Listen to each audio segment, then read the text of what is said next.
My name is Claire Davidson, and at 44 years old, I thought I knew everything about the Colorado wilderness surrounding my horse ranch. I was wrong. It started on a Tuesday morning in late April when I took my mare Willow out for our usual trail ride through the pine forest behind my property. That's when I first noticed a young bobcat, maybe 4 months old, running after us. At first, I assumed he was just curious or playful, the way young wild animals sometimes are. I urged Willow into a faster trot, expecting the bobcat to lose interest and disappear back into the forest. He didn't. He kept following, staying about 20 yards behind, his spotted coat flashing between the trees. His movements seemed frantic, almost desperate. I stopped Willow and turned to look back, hoping to scare him off with direct eye contact. The bobcat stopped too, sitting down on his haunches, staring at us with the most unusual expression. He wasn't aggressive. His ears weren't flat. His body wasn't crouched for attack. Instead, he looked almost pleading, his amber eyes wide and bright. "Go home, little one," I called out firmly. "You can't follow us." He made a sound then, a chirping cry that tugged at something in my chest. But I'd lived in wild country long enough to know better than to interact with wildlife. Encouraging contact between wild predators and domestic animals was dangerous for everyone involved. I turned Willow around and headed back to the ranch at a canter. When I looked back one last time, the bobcat was still sitting there, watching us go. Something about the image bothered me all day, though I couldn't explain why.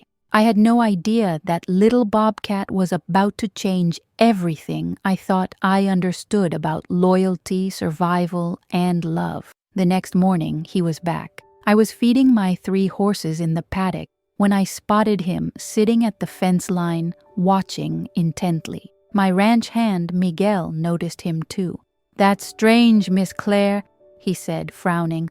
"Bobcats don't usually come this close to people or horses during daylight. Something's not right with that one." I agreed, but I still wasn't ready to intervene. Wild animals needed to stay wild. I'd seen too many well-meaning people create dangerous situations by feeding or befriending wildlife. So I ignored him, went about my morning chores, and hoped he'd eventually give up and leave. He didn't leave. Every time I took Willow out, he followed. Every morning when I came to the barn, he was waiting. He never approached closer than about 15 yards, never showed aggression, just followed and watched with those intense amber eyes. By the 4th day, I was getting frustrated. "What do you want?" I yelled at him during one ride. Willow was getting nervous, dancing sideways whenever the bobcat appeared. "You need to go back to the wild. This isn't safe for you." The bobcat just sat there, made that same chirping sound, and waited. That night, I called my friend Rebecca, who worked for Colorado Parks and Wildlife. "There's a young bobcat hanging around my property. It's been 4 days now. Should I be worried?" "Definitely unusual behavior," Rebecca said thoughtfully. "Young bobcats that age are usually still with their mothers. If he's alone and seeking out humans or domestic animals, something's wrong. Could be orphaned, could be sick, could be injured. Want me to come check it out?" "Not yet," I said, though I wasn't sure why I hesitated. "Let me observe him a bit longer. If he's still here in a few days, I'll call you back." On the 6th day, everything changed. I was riding Willow along the creek trail when the bobcat appeared as usual, following us through the aspen. But this time, his behavior was different. Instead of just following, he kept running ahead, stopping, looking back at us, then running ahead again. He was trying to lead us somewhere. "This is ridiculous," I muttered to Willow, who flicked her ears nervously. "He's a wild animal. He doesn't need our help." But the bobcat's behavior was so deliberate, so insistent, that curiosity got the better of me. Against my better judgment, I decided to follow him. He seemed to understand immediately, taking off through the trees with purpose. We followed him for about half a mile, deeper into the forest than I usually rode. The bobcat kept checking back to make sure we were still coming, his small body weaving expertly through the undergrowth. Then he stopped at the base of a large ponderosa pine and looked up. That's when I heard it, a faint, pitiful mewing sound from high in the branches. I dismounted and approached carefully, looking up into the tree. What I saw made my heart clench. There, about 30 feet up, clinging to a branch, was another bobcat kitten. This one was smaller, weaker looking, and clearly terrified. It had climbed up but couldn't get down. The bobcat at my feet chirped urgently, looked at me, then looked up at his sibling. The message was crystal clear. Help. Please help. I understood then. This brave little bobcat had spent 6 days trying to get someone, anyone, to help save his brother or sister. And he'd chosen me and Willow as the only creatures he thought might be able to reach that high. Tears filled my eyes as I pulled out my phone to call for help. Rebecca arrived within an hour, along with Tom, a wildlife officer I'd met a few times before. They brought climbing equipment and a specialized animal rescue kit. The little bobcat who'd led us here, I'd started thinking of him as Scout, watched from a safe distance as we prepared the rescue operation. "How long do you think it's been up there?" Tom asked, studying the tree and the trapped kitten through binoculars. "Based on how weak it looks? At least 4 or 5 days, maybe longer," Rebecca answered grimly. "It's severely dehydrated and probably hasn't eaten since it climbed up. I'm surprised it's still alive. And this other one's been trying to get help all that time," I added, gesturing to Scout. "He's been following me for 6 days. I thought he was just being a nuisance." I feel terrible.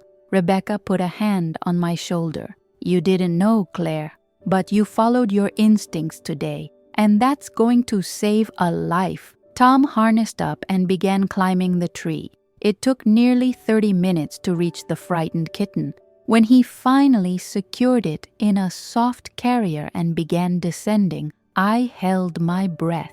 The kitten was so still, I feared we were too late. Once on the ground, Rebecca quickly examined the tiny bobcat. It was a female, smaller than Scout, and in critical condition. "She's alive, but barely. We need to get her to the wildlife center immediately. She needs fluids, warmth, and medical attention." As they prepared to transport her, Scout did something extraordinary. He approached closer than he ever had before, came within 5 feet of where Rebecca knelt with his sister, and made a soft, trilling sound. The tiny female kitten's eyes fluttered open, and she made a weak response. I followed Rebecca to the Wildlife Rehabilitation Center, Scout somehow managing to keep pace with my truck through the forest before I lost sight of him. At the center, I waited anxiously while they worked to stabilize the female kitten. After 2 hours, Rebecca emerged looking cautiously optimistic. "She's going to make it. It was close, but she's young and fighter. We've got her on IV fluids and she's warming up. With proper care, she should recover fully." Relief flooded through me. "And what about her brother? The one who found us?" Rebecca's expression grew serious. "That's the bigger question. These kittens are only about 4 months old, which means they should still be with their mother. Something happened to her, or she wouldn't have left them alone. The male is surviving somehow, but he's too young to make it on his own long term. So what happens to them? The female will stay here until she's strong enough. Then we'll work on rehabilitation and eventual release. As for the male," Rebecca paused. "Claire, he's already shown unusual behavior by seeking human help. That's both remarkable and concerning. We'll need to monitor him closely." Over the next week, I visited the female kitten. Rebecca had named her Hope. Every day, she was recovering beautifully, gaining weight and strength. But my thoughts kept returning to Scout, wondering if he was out there alone, hungry, scared. On the 8th day after the rescue, I found my answer. Scout was sitting in my barn when I arrived for morning feeding. Not outside at the fence line like before, but actually inside the barn, curled up in an empty stall near Willow's. He looked thin, exhausted, and when he saw me, he made that same pleading chirp. He'd come for help again, but this time it was for himself. I called Rebecca immediately. "He's here, in my barn. He looks terrible, Rebecca. I think he's starving. Don't approach him," she warned. "I'll be there in 20 minutes." When Rebecca arrived with Tom, they set up a humane trap with food inside. Scout was so hungry and tired that he walked right in without hesitation. The defeat in his little body broke my heart. At the Wildlife Center, the examination confirmed my fears. Scout was severely underweight, dehydrated,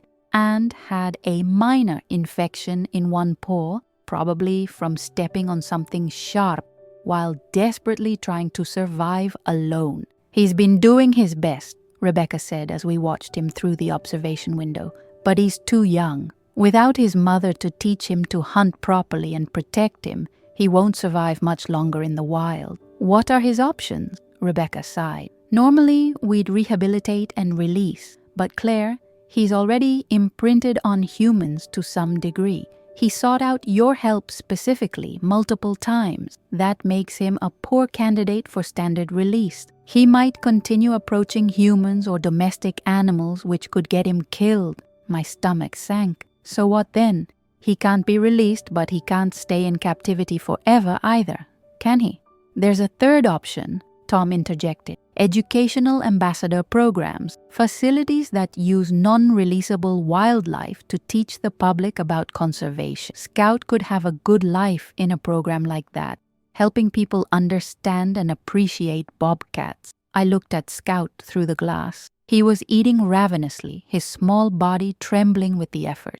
This brave little bobcat who'd spent more than a week trying to save his sister, who trusted me enough to ask for help when he needed it most. "Is that what's best for him?" I asked quietly. "Honestly? Yes," Rebecca answered. "It's not the wild, but it's a life, a safe, healthy life where he'll be valued and cared for."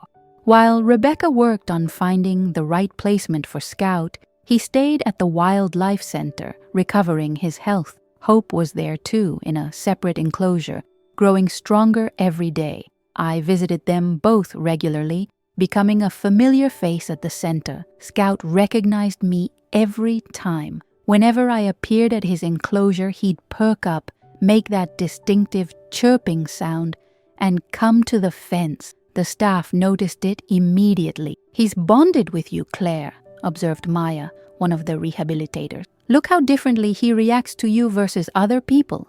You're special to him." It was true. With others, Scout remained cautious and wild, but with me he was different, more relaxed, more trusting. It made sense, I suppose. I was the one who'd finally understood his plea for help, the one who'd saved his sister. Hope, meanwhile, was thriving. She was more truly wild than her brother, having spent less time trying to interact with humans. Rebecca was optimistic about her eventual release. "Hope will go to a soft release site in about 2 months, she told. "We'll monitor her carefully, but she has excellent survival instinct. She should do well.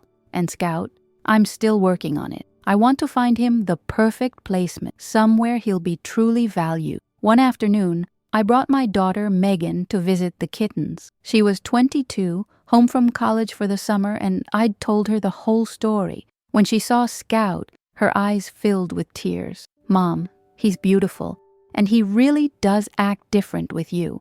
I watched Scout watching me, those amber eyes so intelligent, so aware. "He saved his sister's life, Meg. He was just a baby himself, but he didn't give up. He kept trying until someone understood. That's love, Mom. That's family." 2 weeks later, Rebecca called me with unexpected news. "Claire, I have a proposal for you, and I want you to really think about it before answering." "Okay," I said cautiously. "There's a program through Colorado Wildlife Education that places non-releasable animals with qualified individuals who can provide appropriate care and use them for educational outreach. It's very selective, requires extensive training, proper facilities, and regular inspection." "I'm listening." "So, Scout needs a permanent home, and you have everything we look for. Appropriate land, experience with animals, a genuine connection with this particular bobcat, and the financial means to build proper enclosures and provide veterinary care. Would you consider becoming Scout's permanent caregiver?" I was stunned. "Me? But I'm not a wildlife expert. You'd go through comprehensive training, work closely with us, and we'd help you every step of the way. Scout would legally remain the property of Colorado Parks and Wildlife, but he'd live with you. You could use him for educational programs, school visits, conservation talks, that sort of thing. You'd be giving him a purpose beyond just survival. My mind raced. It would mean significant changes to my property, my lifestyle, my responsibility. But as I thought about Scout, about his intelligence and bravery, about the bond we'd already formed, I felt something click into place. What would it involve exactly? Rebecca spent an hour outlining requirements: a large, secure outdoor enclosure with indoor shelter, specialized diet, regular veterinary care, educational program commitments, annual inspections, and extensive record keeping. It's a big commitment, Claire, but I think you and Scout could do something special together. You could help people understand why wildlife matters, why conservation matters. You could tell his story and inspire others. I thought about my ranch, about the empty space since my daughter had left for college, about the purpose I'd been lacking. Can I think about it? Of course, take your time. But I already knew my answer. I said yes 3 days later. Rebecca was thrilled, and together we began planning Scout's new home. Over the next month, I underwent training in wildlife care, bobcat behavior, educational programming, and safety protocols. It was intense, but I loved every minute. Meanwhile, on my property, Miguel and I worked with a specialized contractor to build Scout's enclosure. It needed to be large enough for natural behavior, secure enough that he couldn't escape, and enriched enough to keep him mentally stimulated. We created a 1/4-acre space with multiple levels, climbing structures, hiding spots, a water feature, and areas that mimicked his natural habitat. The indoor shelter was climate controlled for Colorado's harsh winter. It was, without exaggeration, better than many human homes. Megan came home to help with the final preparations. "Mom, this is incredible. Scout's going to love it." "I hope so," I said, walking through the space one last time before Scout's arrival.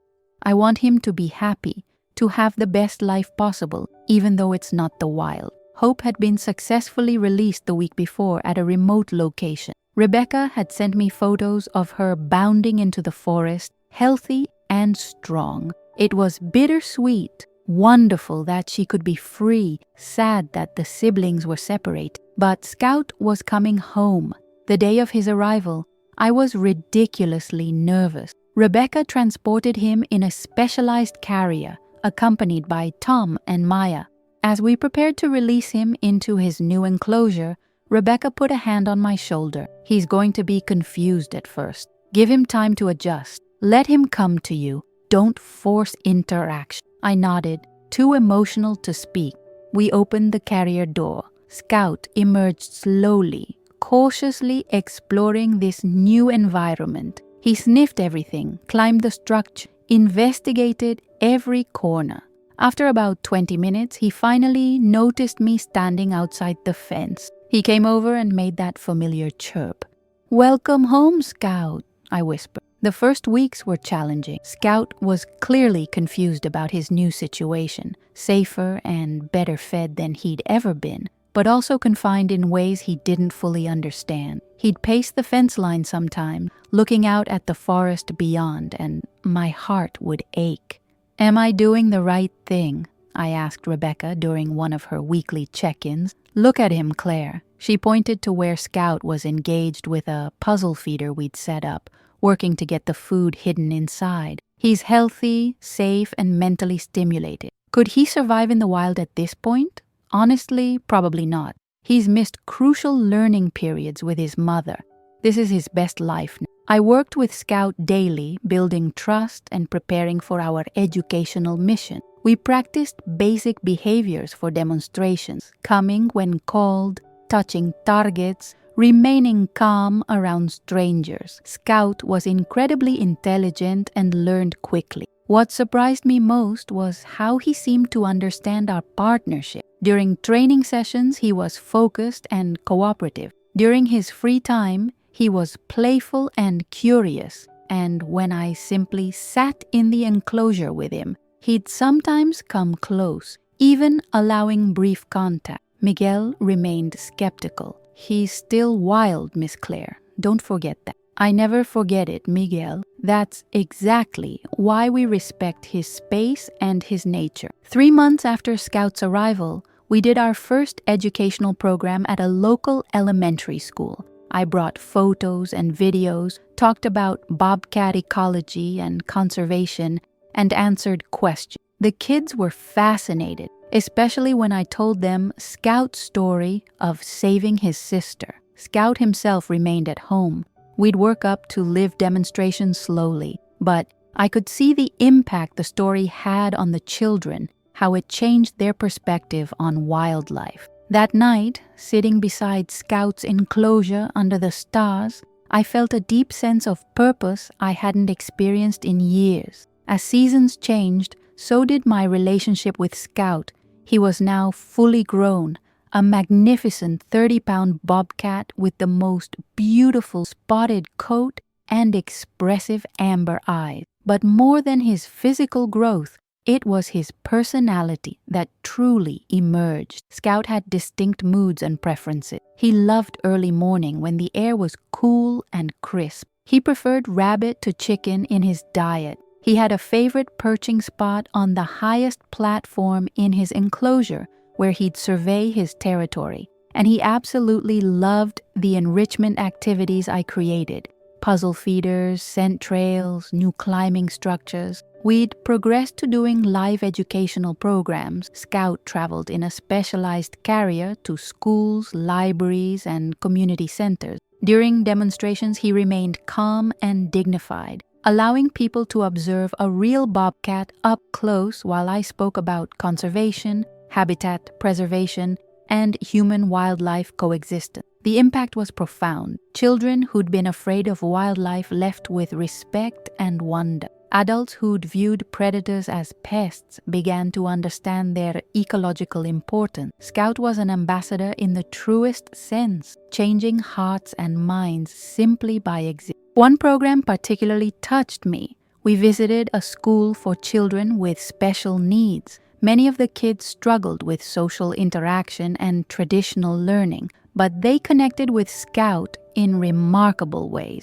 One boy, nonverbal and usually withdrawn, sat perfectly still through the entire presentation, his eyes locked on Scout. Afterward, his teacher approached me with tears in her eyes. "That's the longest I've ever seen him focus on anything. You've given him a gift today." On the drive home, I looked back at Scout in his carrier. "You're doing important work, buddy. You're helping people understand." He made a soft chirp, and I swear he understood. A year and a half after Scout came to live with me, Rebecca called with intriguing news. "Claire, we've been monitoring Hope since her release. She's doing exceptionally well. She's established a territory, she's hunting successfully, and we think she's pregnant." My heart swelled. "Hope's going to be a mother?" "Looks like it. Based on den site monitoring, we're expecting cubs in about a month. I thought you'd want to know." Hope, the tiny kitten Scout had saved, was thriving in the wild and continuing the circle of life. It felt like a completion of some kind, proof that Scout's desperate quest to save his sister had truly mattered. I told Scout the news that evening, sitting beside his enclosure as I often did. He was lounging on his favorite perch, grooming himself in the fading sunlight. "Your sister's going to have babies," I told him. "You saved her life, and now she's going to have a family of her own. You did that, Scout. Your bravery made that possible." He paused in his grooming, looked at me with those intelligent eyes, and I felt that connection we'd built over months of working together. Later that week, Megan came home for a visit. She'd been working on her graduate degree in environmental science, inspired partly by Scout's story. "Mom, I've been thinking about my thesis," she said as we watched Scout play with a new enrichment toy. "I want to study human-wildlife interaction, specifically looking at educational ambassador programs and their impact on conservation attitude." "That's wonderful, honey. And I was hoping, could I feature Scout, document his story, his impact on the community, how you two work together? I smiled. I think Scout would be honored. Over the following months, Megan documented everything. Our educational programs, the preparation that went into each one, the reactions of participants, the careful balance of keeping Scout's wild nature intact while allowing controlled human interaction. 3 years have passed since Scout first started following Willow and me through the forest. 3 years since I tried to ignore that persistent little Bobcat, not understanding what he desperately needed to tell me. Today, Scout is a confident, healthy adult Bobcat living a life of purpose. We conduct educational programs year-round, reaching thousands of people annually. I've watched children overcome their fear of wildlife, seen adults reconsider their stance on conservation, witnessed entire communities shift their perspective on predators. Hope raised 2 litters of healthy cubs in the wild, all successfully surviving to independence. Through trail cameras, we occasionally catch glimpses of her, beautiful and free, exactly as she should be. Willow and I still ride the forest trails, though she's older now, more content with leisurely walks than long adventures. Sometimes I think about that morning when Scout first appeared, following us with such determination, trying to communicate something I didn't want to understand. I almost failed him. I almost ignored his plea because it seemed inconvenient, because I thought I knew better, because I didn't recognize that animals can love and hope and desperately fight for their family just like we do. But I listened in time, and that decision changed everything. Scout has taught me more than I ever taught him. He's shown me that intelligence and emotion aren't uniquely human, that family bonds transcend species, that sometimes the bravest thing we can do is ask for help. Every time I see a child's face light up during a presentation, every time someone tells me Scout changed how they see wildlife, every time I sit beside his enclosure and he comes to greet me with that familiar chirp, I'm reminded of the extraordinary gift I've been given. I tried to ignore the little Bobcat chasing my horse, but when I finally saw the truth, that he was a brother fighting desperately to save his sister, a child asking the only way he knew how for the help he needed, I fell apart. And then I rebuilt myself into someone better, someone who listens, someone who understands that every creature has a story worth hearing. My name is Davidson, and I'm the guardian of an incredible Bobcat named Scout. He saved his sister's life through pure determination and trust, and in doing so, he saved me too, giving me purpose and teaching me the true meaning of perseverance and love. Scout isn't a pet. He's a wild soul who chose to trust a human when he had no other option. And together, we're showing the world why wildlife matters, why every life has value, why conservation isn't just about preserving nature. It's about preserving our own humanity. Every morning, I walk to Scout's enclosure with his breakfast, and he greets me from his favorite perch. Every evening, I sit beside the fence and tell him about our day, about the people we reach, about the difference we're making. And sometimes, in those quiet moments, Scout places his paw against the fence where my hand rests on the other side. We can't touch. The barrier remains necessary for safety, but the connection is real, built on respect, trust, and the extraordinary journey we've shared. I used to think I was saving Scout. Now I know the truth. We saved each other.